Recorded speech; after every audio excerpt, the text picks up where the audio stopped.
মঙ্গলবার সাত সকালে ভয়াবহ অগ্নিকাণ্ড রেল স্টেশনে। পুড়ে ছাই হয়ে গেছে ৬টি দোকান। যে ছবি আপনারা দেখতে পাচ্ছেন তা হচ্ছে বাংলার সন্তোষপুর স্টেশনে। সেখানে কিন্তু এই অগ্নিকাণ্ড পুড়ে ছাই হয়ে গেছে বেশ কয়েকটি দোকান।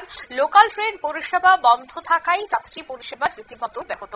বজবজ শিয়ালদা শাখা বন্ধ ট্রেন পরিষেবা। তবে কিভাবে আগুন লাগলো তা অবশ্য কিন্তু জানা যায়নি। তবে এই পুজোর আগে অগ্নিসংযোগে কিন্তু অনেকটাই ক্ষতি হয়েছে স্থানীয় ব্যবসায়ীরা।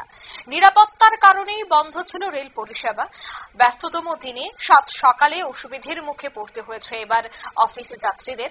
আগুন নেভাতে সঙ্গে সঙ্গে ঘটনাস্থলে উপস্থিত হয় দমকলের ইঞ্জিন এবং সেখানে দমকল এর ইঞ্জিন আগুন নিয়ন্ত্রণেও আনে।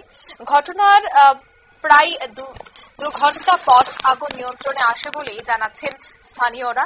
তবে কিভাবে এই অগ্নিকাণ্ড তা কিন্তু এখনই স্পষ্ট নয়। প্রাথমিকভাবে অনুমান করা হচ্ছে যে স্টেশনের উপর থাকা খাবারের দোকান থেকেই সেই আগুনের সূত্রপাত।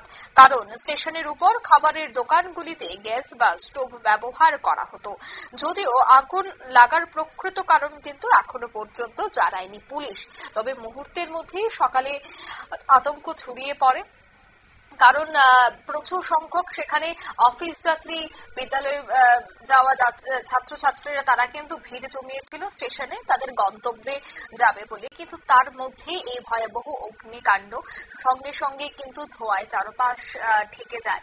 সঙ্গে সঙ্গে দমকল ইঞ্জিন ঘটনাস্থলে পৌঁছায়। তবে এই মুহূর্তে সম্পূর্ণ যোগাযোগ কিন্তু বন্ধ হয়ে পড়েছে। তবে পরিস্থিতি নিয়ন্ত্রণে এলে আবারও রেল পরিষেবা সেখানে সচল করা হবে বলেই জানা যাচ্ছে রেল আধিকারিক সূত্রে। তবে যে ছবি আপনারা দেখতে পাচ্ছেন তা হচ্ছে বাংলার সন্তোষপুর স্টেশনে। নিয়ে নিচ্ছে ছোট্ট একটি বিজ্ঞাপন বিরতি, সঙ্গে থাকুন।